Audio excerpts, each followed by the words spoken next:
아이브의 장원영 씨를 건드렸습니다. 박 변호사. 네. 자, 이런 거를 사실은 사이버 레카라고 하긴 하는데 이름은 채널명은 탈덕 수용소입니다. 자신이 만든 이름인데 탈덕. 뭐 덕후에서 탈출한다. 그래서 좋아하는 것을 그만둔다라는 뜻으로 지금 해석이 될 것 같고요. 이 수용소는 모아둔다는 의미로 보면 될 것 같아요. 이 2022년 9월 달에 장원영 씨를 비방한 영상을 10개를 뭐 연달아 올리기도 했다고 하는데 주도한 내용 자체는 좀 뭐 내용 이런 내용입니다. 제목부터 아주 거창하게 답니다. 장원영이 질투해서 내쫓은 재벌 찐센터, 그리고 장원영 결국 나락, 염수생 시절 폭로, 예쁜 얼굴에 쌍수폭망 부작용, 장원영 중고 명품 입고 패션쇼가 라고 이제 허위 사실을 올렸는데 그 내용을 보면 되게 보고 싶게 만들어 놨던 거고 어떤 것도 있어요. 행사장에 멋대로 난입해서 불청객이랑 악수도 거절당했다. 뭐 이런 어떤 영상들을 만들어서 제목도 올리고 계속 올렸던 게 이제 문제가 됐던 것입니다. 자, 올해 20살이거든요. 장원영 씨가. 저 가짜 뉴스가 퍼질 때가 고등학생이었어요. 고등학생 상대로 저 짓을 했던 겁니다. 자, 심지어는 이 악성 유튜버 급기야 댓글 알바들까지 모집해가지고 정말이야? 이럴 줄 알아서 막 이렇게 악플을 유도했다는 겁니다. 네, 그렇습니다. 이게 자기가 그렇게 한 것뿐만 아니라 사람들을 실제로 돈을 주겠다라고 이렇게 제의를 해서 그런 악플들을 달게끔 만드는데 상당히 조직적으로 한 거죠. 실제로 이제 탈덕 수용소가 작성한 것으로 추정되는 댓글을 보게 되면 오늘부터 나랑 같이 유튜브 장원영 영상마다 표정 고나리 댓글을 달 사람 구한다. 이 고나리라고 하는 것을 참고적으로 저 뜻이 관리라고 하는 그런 뜻이랍니다. 그래서 짧은 댓글 50원, 긴 댓글 100원을 쳐드린다. 많은 지원을 바란다. 이렇게 하면서 여러 가지 어떤 문장을 직접 작성을 해가지고 예시를 들기도 했는데 예컨대 클럽에서 XX한 사람 표정 같아요. 어린 애가 대체 왜 저럴까요? 일부러 XX한 표정 짓는 게 참 땡땡. 어린 아이들에게 너무 유해하네요. 하는 이런 여러 가지 그 글들까지 올렸는데요. 지금 이제 정확하지는 않습니다만은 해당 댓글을 달아서 알바를 모집을 한 것이 지금 이제 탈덕 수용소로 추정이 된다라고 하는 그런 그 여론이 비등합니다. 자, 근데 이 유튜버가 장원영 씨뿐만 괴롭힌 게 아닌데 그건 좀 차차 말씀드리고요. 결국 법적 대응에 나섰어요. 네, 그렇습니다. 사실 법적 대응은 시작한 지는 오래됐어요. 2022년 11월에 이미 시작을 했는데 유튜브가 미국에 있잖아. 미국 업체잖아요. 예. 그러니까 지금 이런 문제가 발생하면 참 대응하기가 어렵습니다. 그래서 이 장원영 씨쯤 변호사가 미국 쪽에 정보공개 청구를 해서 정보공개 명령을 받아서 그걸 또 구글 쪽에 제출을 해서 결국 그래서 이 가해자가 누군지 찾아내서 미국의 업체로 상대를 하잖아요. 시간도 되게 오래 걸립니다. 우리나라하고 또 달라요. 하지만 어쨌든 찾아서 소송을 제기했는데 1988년 한국에 살고 있는 30대 여성이었습니다. 그리고 어찌된 일인지 모르겠는데 소장을 보는데 응대를 안 했어요. 그 민사소송에서는 응대를 안 하면 이 원고, 소를 제기한 사람이 주장을 원칙적으로 받아들여 주거든요. 그래서 일부 승소 판결로 최근에 결론이 났습니다. 자, 그런데 저희 제작진이 확인을 해봤더니 여전히 반성의 기미가 보이지 않았다는 거죠. 체크포인트 짚어보죠. 항소. 자, 이 유튜버가 올린 영상들 목록을 보여드릴게요. 예. 저런 걸 지금 올렸어요. 장원영 씨에 대해서. 앞으로는 뭐 고소를 하든지 뭐든지 다 달게 받겠다. 대신에 앞으로도 뭐 선한 영향력을 끼칠 수 있는 좋은 채널을 만들겠다라고 하면서 탈덕 수용소 대신 입덕 수용소를 만듭니다. 그러니까 탈덕이라는 게 그 사람으로부터 이제 빠져나간다, 싫어한다 이런 뜻이라면 입덕이란 건 앞으로 쉽게 말씀드렸을 때 팬이 되겠다. 그런 사람들을 위한 공간처럼 만들어졌다라는 건데 실제로 이게 탈덕 수용소 본인이 올린 건지는 확인되지 않았습니다. 자, 여기서 제일 중요한 거. 도대체 왜 저렇게 연예인들을 못 잡아먹어서 그것도 어린 연예인, 특히 장원영 씨를 왜 교수님? 그것은 이제 인지도가 높은 그 멤버들을 골라서 그 사람들에 대해서 비난이라든가 또는 뭐 모욕을 주면은 그것과 관련돼서 또 어떤 한 사람을 타겟으로 삼아서 여러 명들이 거기에 대해서 관심을 가지고 어떤 유튜브를 보는 그런 경향이 있습니다. 결국 이제 목적은 돈이었는데요.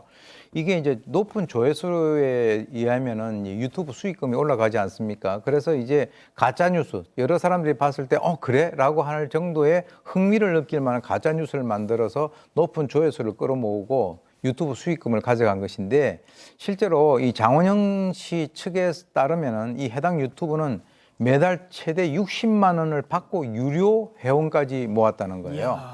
그래서 2022년 12월 기준으로 구독자 8만 명이고 총 조회수가 놀라지 마십시오. 1억 5천만 회입니다. 와우.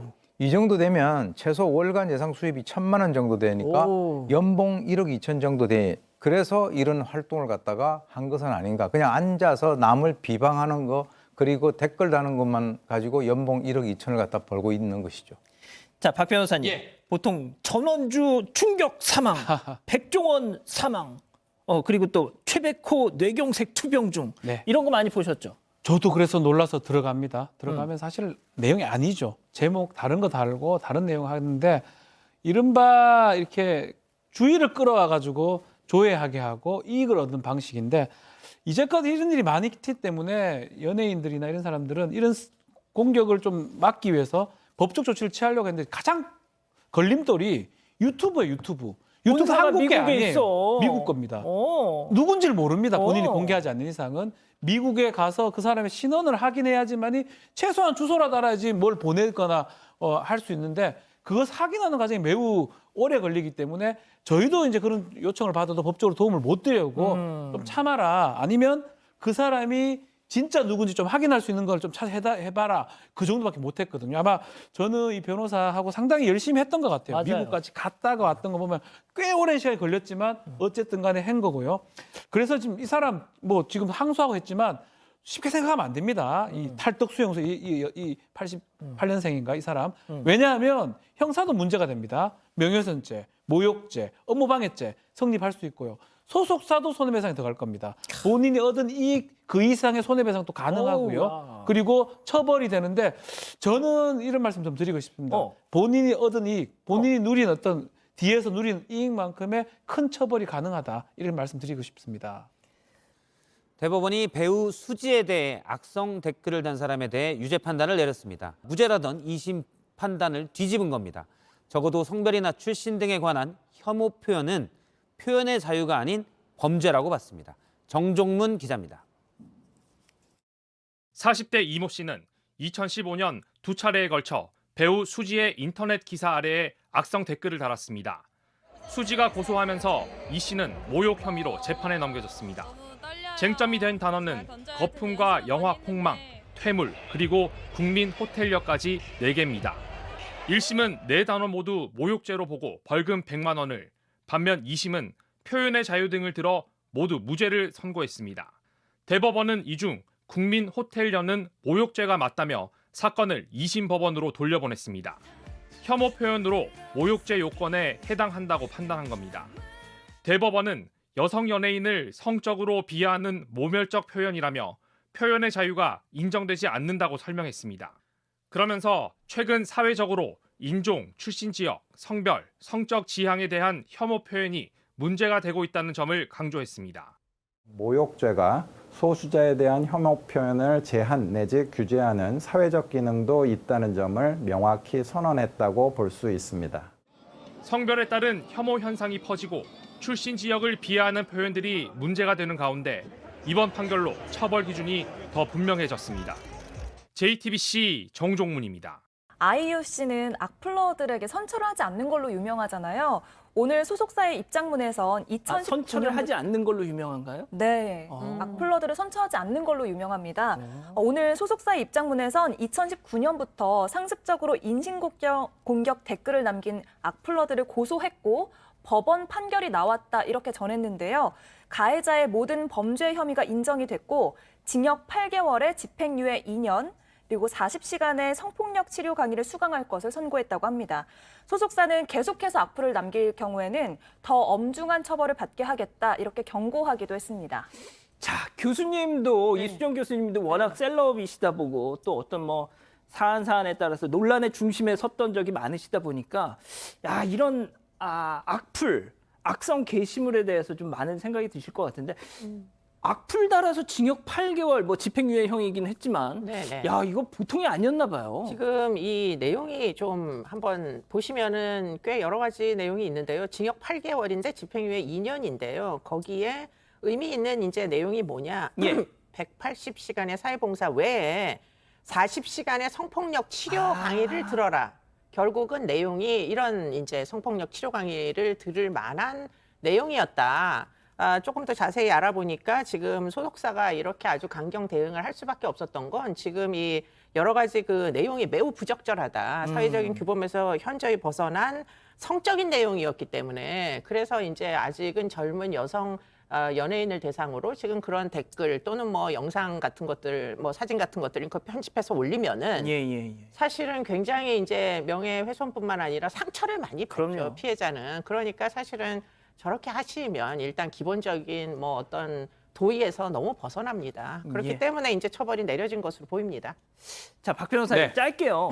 저도 이제 이런 사람들 있잖아요. 이 패턴이 뻔합니다. 딱 소장을 받으면 죄송해요. 저 뭐 직장에 이거 알려주면 큰일 나요. 뭐 정말 죄송하고 다음부터는 진짜 대부분 다 이런 반응이에요. 자, 이 명예훼손죄 같은 경우는 대부분 반의사 불벌죄입니다. 합의를 보면 처벌을 받지 않거든요. 그러다 보니까 저도 뭐 연예인들 이런 악성 댓글 사건들 많이 진행을 하는데 간혹 중학생도 있고요. 초등학생도 있는 경우도 있는 거 제가 본 적이 있습니다. 대부분 소장이 날라오거나 아니면 고소장에서 경찰에서 조사가 떨어지면 그때 가서 반성을 합니다. 그래서 봐주는 연예인들도 있고요. 또 안 봐주는 사람도 있는데 정말 좀 정신 좀 차렸으면 좋겠어요. 대부분 하는 행동 본인이 알아요. 이게 범죄가 된다 사실 압니다. 이게 그냥 밖에서 얘기하는 거나 글 쓰는 거랑 같다고 보시면 돼요. 오히려 글 쓰는 거는 이게 날아가지가 않습니다. 그대로 증거로 남아서 다 처벌받을 수가 있어요.